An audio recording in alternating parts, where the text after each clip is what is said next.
NHA కార్యాలయం ముట్టడి, వేతనం 18,000కు పెంచాలని నిరసన, భారీగా మోహరించి అడ్డుకుంటున్న పోలీసులు, హైదరాబాద్కు రాకుండా అరెస్టులు, శాంతి భద్రతకు భంగం కలిగించే ఊరుకోం మంత్రి దామోదర్ రాజనరసింహ. ఏంది సార్ ఇది?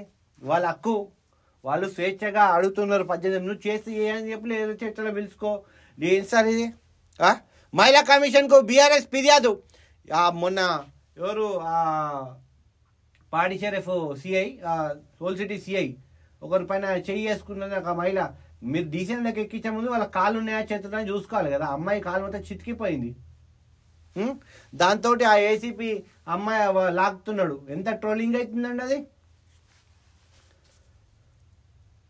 ఎన్నికల ముందు ఇచ్చిన హామీల మేరకు వేతనం 18,000కు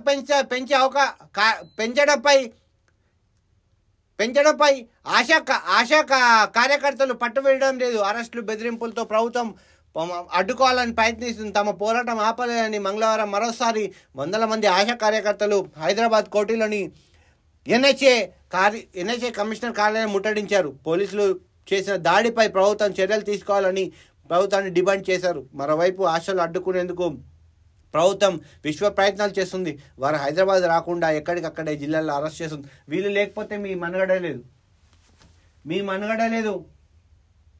వీళ్ళు లేకపోతే మీరు ఇచ్చిన పథకాలను చేరాలంటే ఆశా వర్కర్లు, ఖచ్చితంగా ఆశా వర్కర్లు వాళ్ళు మొన్న మీ సర్వేలో పాల్గొన్నారు. ఆశా వర్కర్లు ప్రతి దాంట్లో ఆశా వర్కర్లు చాలా కీలక పాత్ర పోషిస్తున్నారు మీ ప్రభుత్వంలో. అటువంటి వాళ్ళకు వేతనం పెంచడం తప్పు లేదండి. ఒకసారి మీరు కూడా ఆలోచించే ప్రయత్నం చేయండి.